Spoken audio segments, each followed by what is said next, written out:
পায়রা, বিষখালী ও বলেশ্বর সহ উপকূলীয় অঞ্চলের নদীগুলোতে বেড়েছে জোয়ারের পানি। স্বাভাবিকের চেয়ে ৩০ সেন্টিমিটার উপর দিয়ে পানি প্রবাহিত হচ্ছে। এতে প্লাবিত হয়েছে নিচু ও চরাঞ্চল। সবচেয়ে বেশি দুর্ভোগে পড়েছেন বেড়িবাঁধের বাইরে বসবাসকারী বাসিন্দারা। নদী পাড়ের মানুষের চোখে মুখে এখন শুধুই ভাঙনের আতঙ্ক।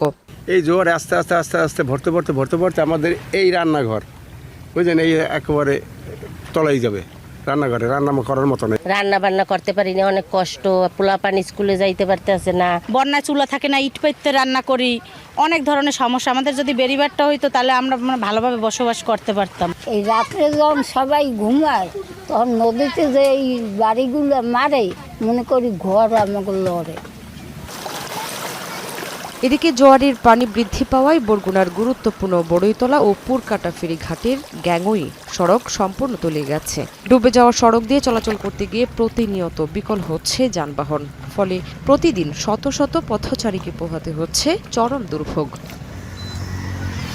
সাগরে দীর্ঘ নিষেধাজ্ঞা শেষ হতে না হতেই ২ দফার বৈরী আবহাওয়ায় দিশেহারা উপকূলের জেলেরা। মাছ ধরতে না পেরে গুনতে হচ্ছে চরম আর্থিক লোকসান। সাগরে থাকা সব মাছ ধরার ট্রলারকে দ্রুত উপকূলে ফেরার নির্দেশনা দেওয়া হচ্ছে বলে জানিয়েছে বরগুনার ট্রলার মালিক সমিতি। এদিকে পটুয়াখালীতে বেড়িবাঁধ থেকে লোকালয়ে ঢুকছে জোয়ারের পানি।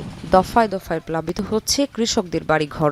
শনিবার সকাল থেকে ঝোড়ো হাওয়ার তীব্রতা বেড়েছে। রাস্তাঘাট ডুবে যাইতে আছে, ভাঙে যাইতে আছে, বীজ পাড়া করে কোনো কিছু পাইতে আসি না। গেল বছর তাও ধান পাই না, এবছর তাও হইতে আছে একই অবস্থা। এখন যে কি করবো তাই বলতে পারতেছি না।